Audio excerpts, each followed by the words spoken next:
Shaquille O'Neal's dominance cannot be captured by numbers alone. Statistics don't explain the fear he created or the way defenses collapsed. The moment he touched the ball, Shaq didn't just play basketball.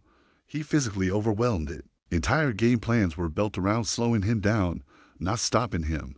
When Shaq entered the paint, control shifted instantly.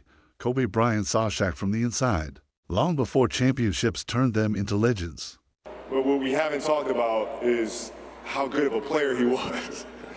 Most dominant player I've ever seen.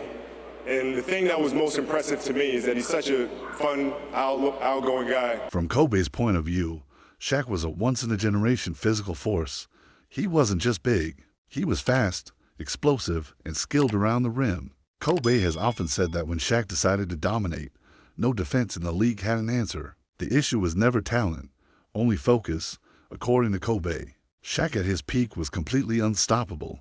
Double teams didn't work, and triple teams only delayed the damage. Once Shaq established position in the post, the possession was essentially over. Kobe said defenders knew they were beaten before the ball even arrived. That combination of power and touch made Shaq unfair. Charles Barkley experienced Shaq from the opposite side, and he's been brutally honest about it. Barkley has said Shaq was the most physically dominant player he ever faced in his career. Not Wilt, not Kareem Shaq. He described guarding Shaq as a losing battle before it even started. Size, strength, and speed came together in one body. Barkley has joked that defending Shaq felt like getting hit by a truck repeatedly for 48 minutes. Every rebound became a war, every post-up a punishment. Shaq didn't move defenders. He displaced them. Barkley said you finished games exhausted, bruised, and mentally drained. That level of dominance wore teams down completely. Kobe often talked about Shaq's confidence and how it filled the arena. Shaq played with an energy that fed off reactions from the crowd and opponents. Every dunk felt like a statement. Every block felt personal. Kobe said Shaq loved imposing himself physically and emotionally. That presence alone changed games from Barkley's perspective. Shaq forced fear into opponents before the tip-off. Coaches warned players not to provoke him early. If Shaq built momentum, the game could be over by halftime. Barkley said once Shaq started dunking everything violently, the entire building felt defeated. Confidence disappeared fast. Kobe also emphasized Shaq's underrated basketball IQ. People focus on his size, but Shaq understood spacing, timing, and positioning at an elite level. He knew when to attack and when to pass out of double teams. That awareness made him even harder to guard. Power mixed with intelligence is deadly. Barkley admitted that Shaq made tough players question themselves. Many defenders prided themselves on being physical until they faced Shaq. Barkley said the paint belonged to Shaq, and everyone else was just visiting. Resistance never lasted long. Eventually, Shaq moved you. Kobe has said Shaq changed how the league was built. Teams signed 7-footers just to foul him. Defensive schemes were rewritten because traditional basketball failed against him. Shaq forced the NBA to adapt to his existence. That alone proves his dominance. Barkley has always respected that Shaq backed up every word physically. Trash talk didn't matter when Shaq controlled the scoreboard. Barkley said you could argue with referees or teammates, but you couldn't argue with Shaq's impact. Reality spoke for itself.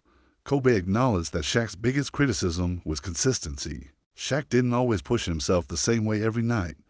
But Kobe also said when Shaq locked in, there was no better player in the world. His peak was higher than almost anyone in history. That ceiling was unmatched. From Barkley's point of view, Shaq didn't even need perfection to dominate. Even out of shape, he was still elite. Barkley joked that Shaq at 70% was better than most centers at full effort. That natural advantage terrified opponents. Effort just made him legendary. Kobe often pointed to Shaq's playoff dominance. When games slowed down and physicality increased, Shaq became even more effective. Kobe said Shaq thrived in chaos. Defenders couldn't hide, and schemes collapsed. Shaq punished every mistake. Barkley has said Shaq's three-peat with the Lakers was built on fear as much as skill. Teams knew they had to survive Shaq before worrying about Kobe. That burden broke opponents mentally. Shaq set the tone, and everything followed. Kobe has admitted that playing with Shaq was both a blessing and a challenge. Shaq demanded space, attention, and trust. But Kobe knew that with Shaq on the floor, championships were possible. That dominance made the difference. Winning became inevitable. Barkley believes Shaq represents a type of dominance the league will never see again. Rule changes, spacing, and modern basketball don't allow it. Shaq existed in a perfect storm of size, power, and freedom. Barkley says fans were lucky to witness it. It was history in motion. Kobe has said Shaq didn't need to chase greatness. Greatness came to him. His presence forced respect, whether he asked for it or not. Kobe understood that Shaq's dominance wasn't built through polish, but through force. That made it unique. That made it unforgettable. In the end, both Kobe Bryant and Charles Barkley agree on one truth. Shaquille O'Neal didn't just dominate his era, he bent it to his will. Defenses feared him. Teammates relied on him, and opponents remembered him. Shaq wasn't just great. He was unavoidable, despite his dominance on the court.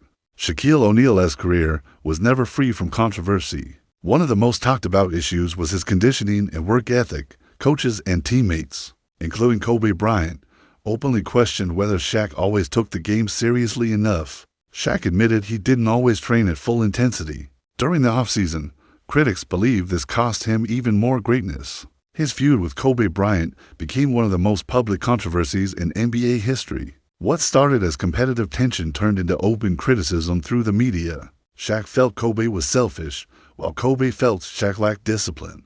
The conflict eventually split the Lakers dynasty apart. Championships couldn't hide the damage it caused.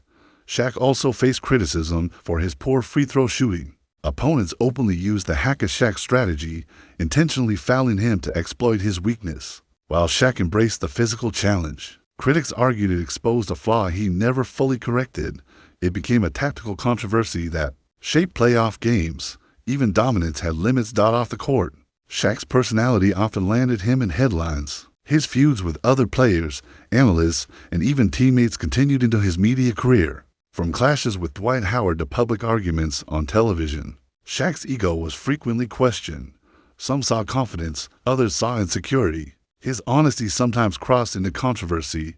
Shaq's time in broadcasting also brought criticism. His blunt commentary and harsh takes on modern players sparked backlash. Younger stars accused him of disrespecting the new generation. Fans were divided. Some loved his raw truth. Others felt he was out of touch. The debate kept his name relevant long after retirement. Financially and professionally, Shaq made questionable decisions early in his career. He later admitted to poor money management and impulsive spending as a young star. While he recovered and became a successful businessman, those early mistakes became part of his story. Greatness didn't protect him from learning the hard way. In the end, Shaquille O'Neal's controversies never erased his legacy, they humanized it. They showed a dominant force who was flawed, emotional, and unapologetically himself. Shaq wasn't perfect, but he was real. And that combination of greatness and imperfection is exactly why his story still matters today.